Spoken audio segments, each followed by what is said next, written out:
going to show you how to make some spinach Alfredo. This is using our RUVI pasta dough. If you didn't see how to make that, check out our other YouTube videos. It's really cool. We made this homemade pasta dough using RUVI, which is a product made from freeze-dried fruits and vegetables.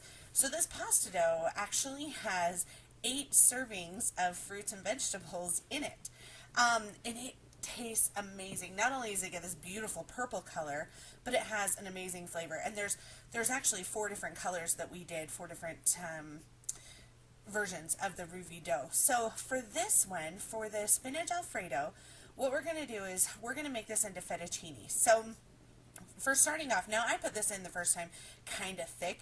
This was a learning process here. It's a learning curve.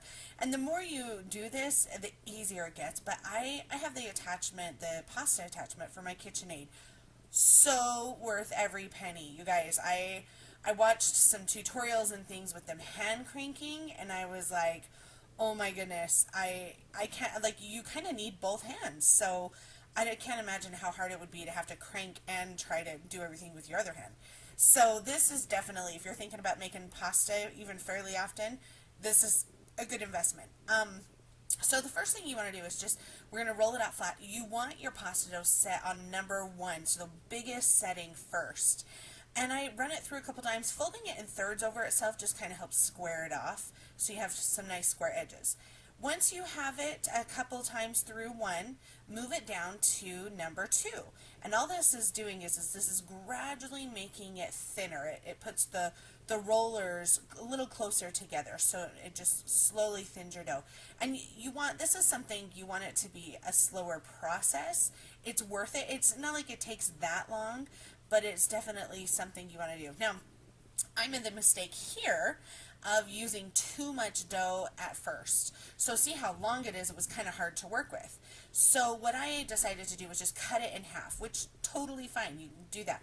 Start with smaller amounts of dough and do the same thing. So then you just continue to thin it down. So I still have this on 2, and I was doing each one through a couple of times. Now, I ended up going down, I think, to 3, and I didn't want it much thinner than a 3 for this fettuccine. Now goes on our fettuccine attachment. Now, I could stop here with this pasta dough if you were making like a lasagna or ravioli or a cut pasta, something like that. You're done at this point, and you've got your pasta rolled out. But for the fettuccine, we're going to put the fettuccine attachment on, and then just like the other dough, you just slide in. And don't worry if it wrinkles up a little bit or something. It all sorts out. It's not the end of the world. And so just feed it through, and this does all that work for you. So you can see it comes out. And you know, I'm of the opinion that part of the fun of having and part of the neat stuff of having something homemade is the imperfections. I mean, it's great if you can make everything look perfect, but part of that, being homemade, it shows the imperfections, and you know it's homemade. So it doesn't really bother me to have it not 100% perfect. So go ahead and do your dough, just run it through here, and now you have your fettuccine noodles. These, you can dry them, you can freeze them, or you can go ahead and cook them. They only take about 2 minutes to cook. Add them to boiling water with a little bit of salt, and you've got your fettuccine noodles. So now we're going to make the spinach Alfredo sauce. And I thought this was seriously just a recipe I made off the top of my head. I usually don't go by recipes. I rarely measure things. I kind of just throw a little bit of this and that, whatever sounds good. But I thought a green sauce would look so pretty with the purple noodles, because green and purple are complementary colors. So I just started here with one stick or cube, or a half a cup of butter, basically, is what that is. Melt it, and you just want to get it good and melted in your pan first. I could have melted it first, I guess, in the microwave, but I didn't. And then once that's good and melted, go ahead and add some garlic. And this is kind of a personal preference. I like a lot of garlic, so 2 to 3 tablespoons, roughly. Mix that in with your butter, and you can kind of cook it a little bit. You just don't want to burn your garlic, or it'll get a real bitter taste to it.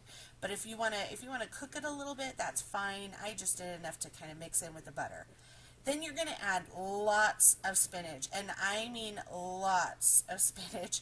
You'll see here in a minute, spinach really cooks down. So I usually fill that frying pan about as full as I can get it with spinach. And you'll see here, look how full that pan is. When you're stirring it, you kind of have to be careful so spinach doesn't fall out of the pan. But watch this, in just a few minutes of cooking the spinach, it cooks down so much. There's a meme out there somewhere that shows like before and after cooked spinach, and it's hilarious because it's so true. It shows like a big pan of spinach, and then after it's like one tiny little teaspoon of spinach, and that's pretty close to reality. So you can see here it's already cooking down. Look at that. I mean, this pan was overflowing with spinach, and it really cooks right down. There we go. Look at that. Now it doesn't even cover the whole bottom of the pan. So once you have your spinach cooked down like this, you're going to put it in your blender, food processor, whatever, and just blend it up. Because you don't want huge old chunks of spinach. You want the spinach in there, but you want it chopped up pretty good. So after you have it chopped up, put it back in your pan, and now we're going to add some cheese.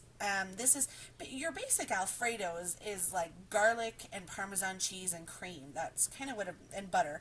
That's what an Alfredo sauce is. So this by doing the spinach, we're making it a spinach Alfredo. So the Parmesan cheese is, again, it's to taste. I think I did 1 to 2 cups. I had a big old chunk of cheese kind of fall in unexpectedly, so I was like, all right, and that's okay. I mean, it's cheese, right? So everybody loves cheese. Mix that in with the spinach, and my cheese was frozen, so it takes a little bit for it to melt, but then you're going to add 2 cups of heavy whipping cream. You can use regular milk. You could, you could try about any kind of milk and just to your taste. You're going to add about 2 cups just to get it to the consistency that you like. If you want a little thicker, don't add as much. And from here, you just cook it up. Your sauce, you've got it on high, and it's going to start to boil. And as it cooks, it'll thicken up on its own. And so just kind of stir it every once in a while and check it. Taste the flavor, see if it needs more cheese or if you want to add some seasonings. For Alfredo, I would probably only add something like garlic salt or something, but it really doesn't need that with the Parmesan. And there you go. Thanks for watching. Please like and subscribe.